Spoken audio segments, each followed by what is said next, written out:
Good morning. A man who was initially suspected of having the deadly Marburg disease tested negative on Saturday and does not have the virus, the health ministry has said. Health authorities in Valencia earlier said they had detected the country's first suspected case of the infectious disease that has led to the quarantining of more than 200 people in Equatorial Guinea. The 34-year-old man, who had recently been in Equatorial Guinea, has since been given the all clear but would be tested again in the coming weeks, officials said. He had been transferred from a private hospital to an isolation unit at the La Fe Hospital in Valencia while tests were carried out. 3 health staff who were treating the man were also isolated as a precautionary measure. Marburg virus can have a fatality rate of up to 88%, according to the World Health Organization.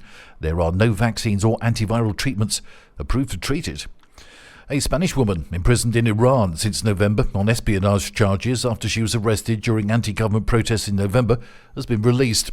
An activist who works for the human rights non-governmental organisation, 24-year-old Ana Banijera Suarez, was detained in Iran during nationwide protests sparked by the deaths in custody of a young woman in September.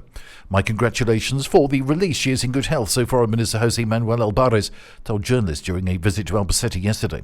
Banijera was released on Saturday and was on her way back to Spain yesterday, the minister said. Albares said that another Spanish citizen was still in Iranian custody, but that he hoped for his release soon. The strike of lawyers continues. On Friday, a meeting between the conflicting parties ended without agreement. The indefinite strike of the lawyers has already lasted a month. Today at 4 p.m, the strike committee of the lawyers and the Ministry of Justice will continue to talk.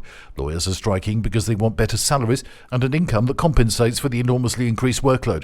Furthermore, they demand 85% of the salary judges receive. According to calculations by the organising associations, the strike has already led to the suspension of 210,000 hearings and lawsuits.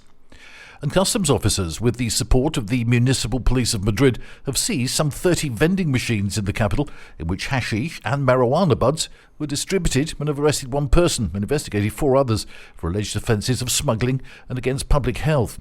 The machines in which the drugs were offered had an identical appearance to tobacco vending machines. Even the packets inside had the same format and dimensions as cigarette packets. The machines had been in operation for 2 to 3 months. That's the latest from TRE. I'm Bob James.